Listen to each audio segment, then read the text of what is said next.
Kim Anh cầm đi chị cầm nhiều, cầm cái giữ cái này.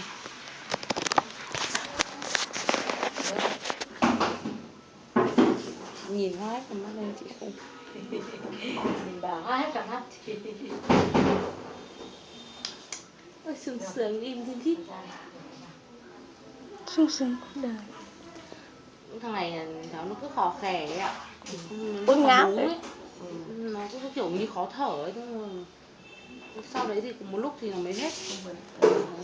Nhưng cái mũi của em thì không ấy được, khó thở hay Có không? sao ạ? Nó do cái mũi.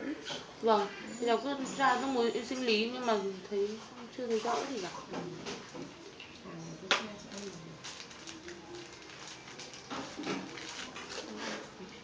Im nhỉ. Thôi cho mẹ cái giỏ của nó bẩn đấy. Anh ơi, anh đưa mẹ. Sót.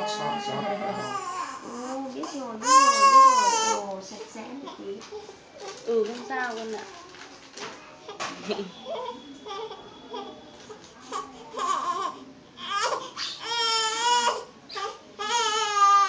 Ui.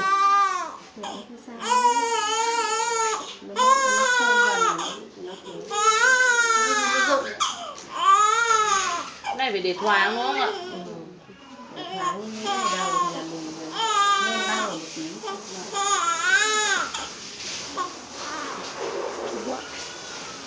Vừa xong rồi. Chú không cho xem nó mắt xoa.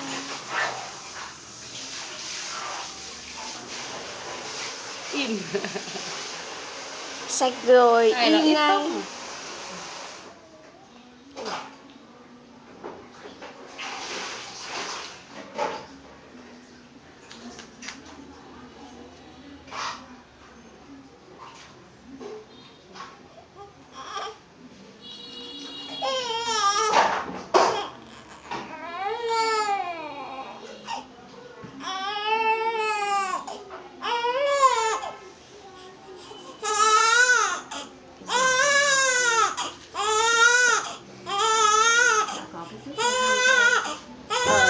Cháu có cái tip của bạn nó cho không anh ạ. Chưa có à? Nó cho cái gì cần gấu của Đức.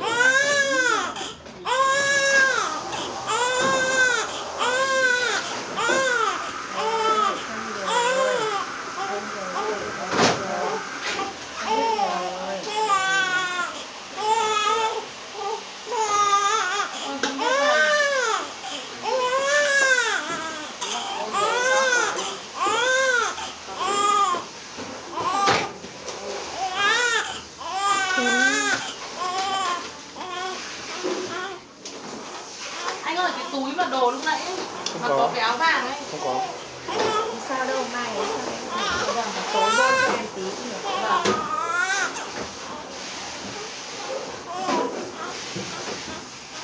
Rồi mẹ đăng tin đi xong tôi hướng dẫn cho mẹ cho em bú luôn nhé. Vâng. Vuốt tóc thôi, nhẽ đầu lông nhỉ? Nhẽ đầu lông cho đẹp trai. Nhẽ đầu lông cho đẹp trai nhá. Từ từ gửi cho mình.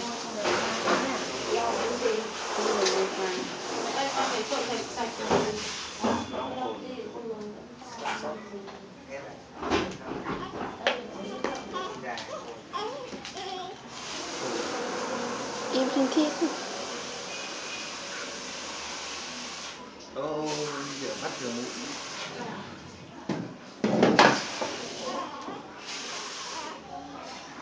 Này con này.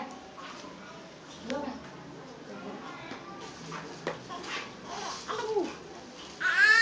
Chào anh này. Tăm bông. Tăm bông ở đây.